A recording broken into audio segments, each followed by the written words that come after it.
everyone, this is Yannick, and today I want to show you how to get that crunchy blues sound that I'm sure you've heard in recordings by some of your favorite artists, such as Oscar Peterson, Beegie Adiar, or Monty Alexander. The best part is that it's not actually as difficult as it seems. I'm going to show you what to do in the left hand, what to do in the right hand, and how to put them both together. So if you're an intermediate level player with a basic understanding of 7th chords, you'll be able to follow along with me just fine. Let's check it out. Alright everyone, so welcome to the lesson. I'm really excited to get into this topic, and I have to warn you that once you start playing this, you might get a little bit hooked on it. It is so much fun. So the first thing we're going to do here is talk about the scales that we're drawing from, because we're going to pull some of these crunchy intervals out of the scale. Alright, so today I felt like doing B flat as our key, B flat blues. So we're going to be drawing from the B flat blues scale here. Our B flat blues scale, the traditional minor blues scale, looks like this: B flat, D flat, E flat, then you cross under to E, F, and A flat, and finish it off with your ring finger to get to the top. Just a refresher here on the blues scales. Now, of course, if you wanted to keep going up the octave, you would repeat the grouping of 3 fingers. So we'd go 1, 2, 3, cross, 1, 2, 3. Now jump up, 1, 2, 3, 1, 2, 3. Okay, that's kind of nice to remember. Just repeating that grouping of 3.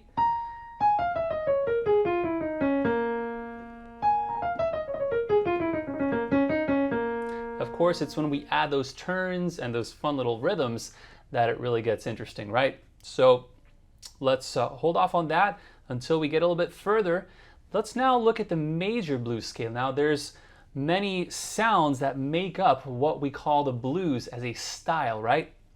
And this juxtaposition of major and minor is one of its defining characteristics.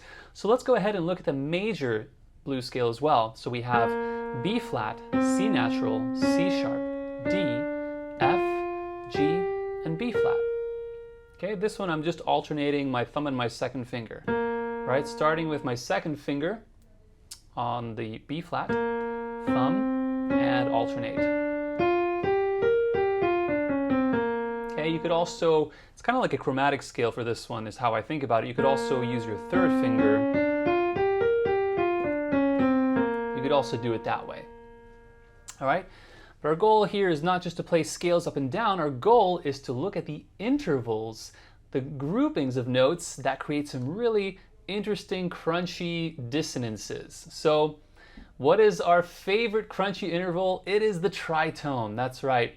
If you're interested in the history of music, when harmony was first being developed, the tritone was actually banned as an interval because harmony developed in the churches and they didn't want that dissonant sound in any of their church music. But let's go ahead and look at this. Why am I playing these two notes here, E and B flat? Well, this is the first really dissonant, crunchy interval that we're pulling out of our B flat minor blues scale. Okay, if we look at the notes, if we were to harmonize all these notes with, let's say, the B flat on top, kind of dissonant, but not that dissonant, not very dissonant. Ooh, that's dissonant, right? This sounds very open, sounds very consonant, and that just is an octave there. So the crunchiest interval that we can pull out of this B flat blues scale is the tritone from E to B flat. Okay, so remember that one. Now I also taught you the major blues scale, which is that one, right? So let's do the same exercise here.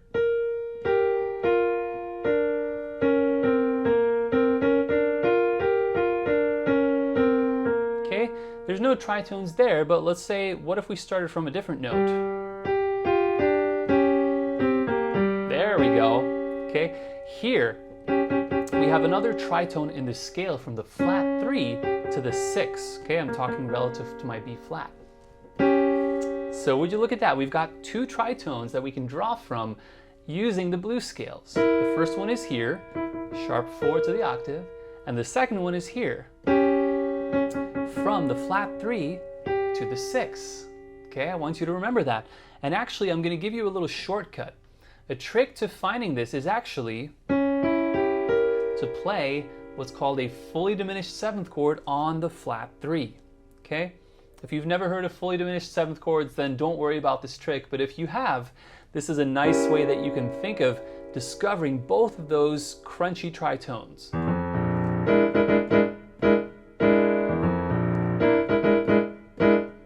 Very crunchy when we take our B flat chord, just play the guide tones of that dominant chord underneath, in this case A flat and D, and then if you play that tritone up top, very crunchy. Same thing if we were to do it with that other tritone, right? The one from the flat 3 to the 6. All right, so we're already getting somewhere. Let's keep going and look at what we're going to do next. All right, so next what we're going to do is we're actually going to harmonize those tritones that we just found. One of the most defining hallmarks of blues is sliding to notes. And this is a perfect interval where you can slide to that tritone. Take a listen.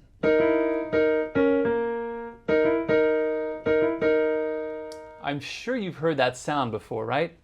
And of course, when we slide on a piano, it's like emulating this finger slide on a guitar, right? Or bending up to a note. And so in this case, what we're going to do here, let me show you how to finger this first harmonized line, which sounds really great. I'm going to put my pinky here on the B flat, my second finger on E flat, and my third finger is ready on E, which is our tritone. And now we're going to play these notes together and then go to that third finger. Okay, I want you to get comfortable with that technique. All right? Very good. So we're sliding up to the tritone, then we're going to play that together, and then let's just walk down the scale. Okay, we're basically harmonizing the first 5 notes of the blues scale. 1, 2, 3, 4, I should say 4 notes of the blues scale. But descending with that slide. Ooh, I love that. So go ahead and practice that harmonized line because we're going to be using that in just a moment. Then let's look at our second harmonized line with this tritone. Okay, we're going to do the same concept.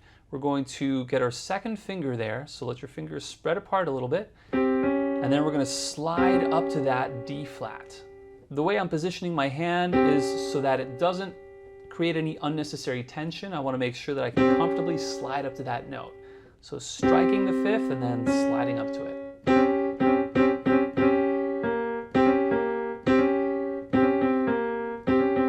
Okay, in this case, once I've harmonized it, I'm going to play this together, and then I can jump down and hit those 2 bottom notes of the scale. Okay, explore which fingering is the most natural to you. Some people will play slides with the same finger, and you can certainly try that as well. In this case, it would be very hard, right? You couldn't slide with the same finger up to a black note, but you could do it here.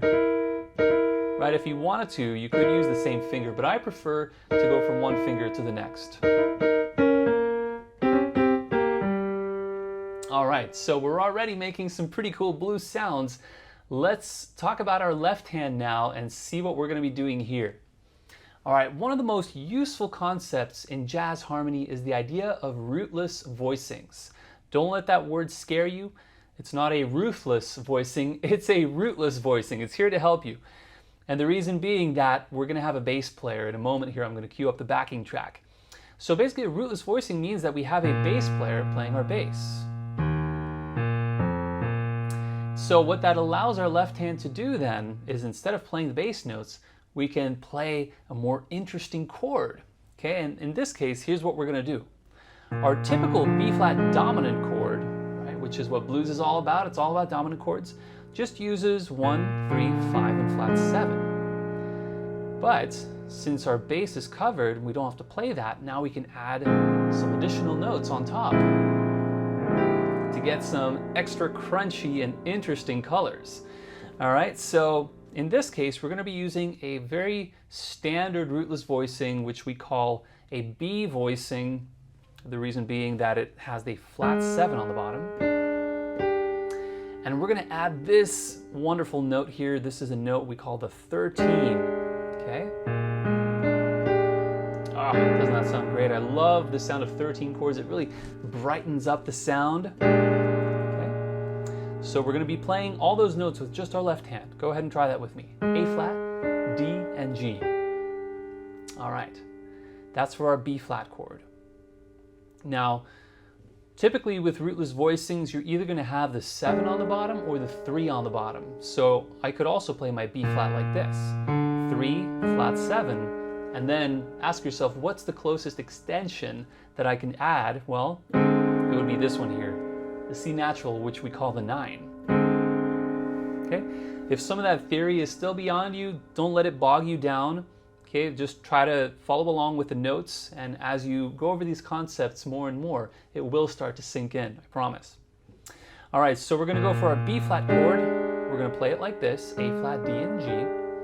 For our E flat chord, we're going to play this. Oof, another great voicing, isn't that awesome? We've got here the 3rd of the chord, the flat 7, and then the F natural on top, which we call the 9. Right? Maybe some of you guessed it there. We call it the 9, and an easy way to think about that is it's just the 2nd note above the root. Okay, a little shortcut there to recognize that. And then let's just practice going between those. From B flat to E flat. Look at how smoothly you can transition between those chords. I love it. Now for our F chord, our last one, we're going to use this voicing. Okay, we have E flat, A, and D. Okay, this is one option that we can play. We have the 7, the flat 7, the 3, and again the 13 to help brighten it up, make it a little more spicy. Or we could also play it like this. Okay, I don't have this notated, but we could play A, E flat, and G.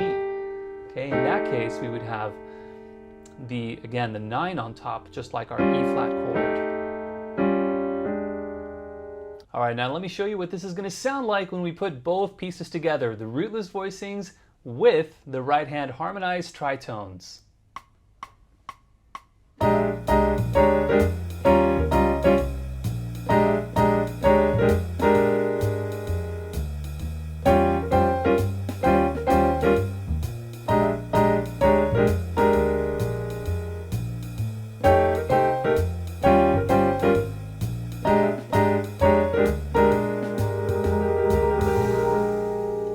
Doesn't that sound fantastic? So crunchy. What we're doing here is we're adding a bit of rhythm. We're basically combining the Rootless Voicings with the right hand harmonized tritones, as I mentioned. And the beauty of it is that both of these patterns and the second one, those both work over any of these chords. Let me just show you what I mean. Works, right? And it sounds great. Let's try that same pattern over E flat. Does that work? Yeah, totally. It sounds amazing. How about this one? Also works, right? Let's try our second harmonized tritone pattern that we learned. Does that work? Yep. How about the E flat? Works there. And what about on our F? Isn't that amazing? So what we're going to do we're going to be mixing up the patterns as we choose over our left hand Rootless Voicings following the form. Now, as we go through this, let me just walk you through the form here. We have one measure of B flat, which then goes to E flat, and then 2 more measures of B flat. This is a very standard blues form. Then to E flat for 2 measures, then back to B flat, then to our 5 chord F, then to our 4 chord E flat, and then back to B flat, our 1 chord. All right, fantastic. So let me go ahead and walk you through this rhythm so you can see exactly what I'm doing. All right, so for line number 1, we're using our first harmonized tritone pattern here. Okay, and in the right hand, we're using our Rootless Voicing for the B flat chord. So let's look at this rhythm together. We have 1, 2, 3, and. Okay, and then in the next measure, we switch to our E flat, and in the right hand, we're going to be doing this groove. Adding these chords underneath. Okay, this is our E flat Rootless Voicing. We have 1 and 2 and. Make sure to add those little accents, okay? Now this style of the left hand and right hand both following more or less the same rhythm is a style that was popularized by the pianist Red Garland. It creates this really big punchy sound. Listen to those first two measures again. We're definitely swinging those eighth notes, right? 1 and 2 and ba ba ba ba ba. And then in measures 3 and 4, we essentially follow the same rhythm again on B flat with a little punch on the end of 4. 1, 2, 3, and 4. And 2, 3, 4. All right, that's the first line. Let's go ahead and look at our next line. Now we're going to switch to our second harmonized tritone. For this one, I would recommend letting your hand slide up. We're actually not going all the way down to the G. We're just sliding up, then B flat, and then these guys together. Okay, and we go to our E flat rootless voicing here, right? G, D flat, F. And our rhythm is 1, 2, and 3, and 4. 1 and 2, and. Okay, great rhythm. If you want, you can just clap it. 1, 2, and 3, and 4. 1 and 2 and. Together, 1, 2, and 3, and 4. And 1 and 2 and. Okay, give it a nice punch. And then our last two measures here on this system, we go back to B flat and we're jumping up to our first harmonized position again. 1, 2, 3, and 4, and 1, 2, off. Let's do this whole line. Here we go. 1, 2, and 3, and 4, and 1, and 2, and 3, and 4, and 1, 2, 3, and 4, and 1, 2, 3, 4. We're adding in that syncopation to make it really jazzy. And then looking at our last line here, we're going to our F chord in the left hand. Now we're going back to our second position. Okay, so listen to these two bars here. 1, 2, and 3, and 4, and 1, and 2, and 3, 4. Look at it again. 1, 2, and 3, and 4, and 1, and 2, and 3, 4. That's for the F and the E flat. And we're already on our last measure here, the last two measures for B flat. 1, 2, 3, and 4, and 1, 2, off. Just like we did before. So go ahead and practice this in little chunks, and then we're going to go ahead and try it out with the backing track. All right, here we go. 4 beats counted.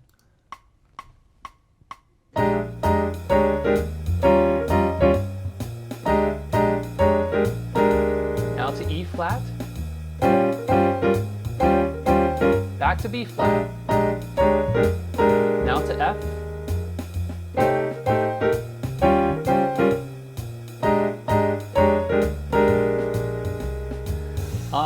Awesome. Now what I encourage you to do is to mix up the patterns. So what if we, instead of starting here, what if we started here for our B flat? And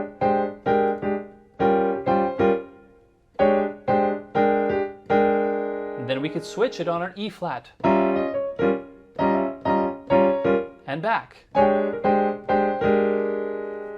And then on our F, right, on our last line, we could go, instead of going low, we could go to the high position. And back down. So it's up to you to get creative and mix and match the rootless voicings with whichever pattern you like. Alright, so it's been a lot of fun teaching you this. I'm going to go ahead and cue up the backing track one more time for you so you can play along with it without me. And I want to mention that you can actually download the backing track and the lesson sheet music on our website. You can find the link for that below. And I also wanted to mention on the sheet music there's an additional page which has some more advanced chords if you're interested, where you can use a sound like this.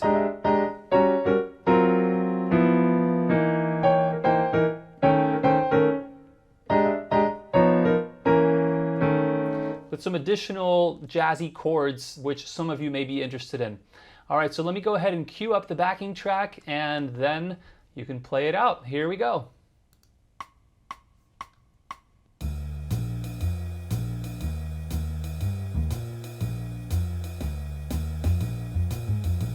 E flat chord.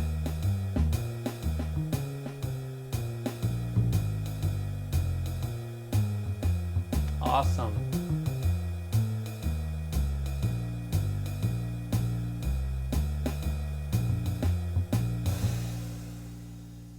Thanks for watching, and if you enjoyed the lesson, be sure to check out pianowithjonny.com. We have over 1,000 step-by-step lessons for all playing levels, where you'll learn your favorite songs, styles, and how to improvise at the piano.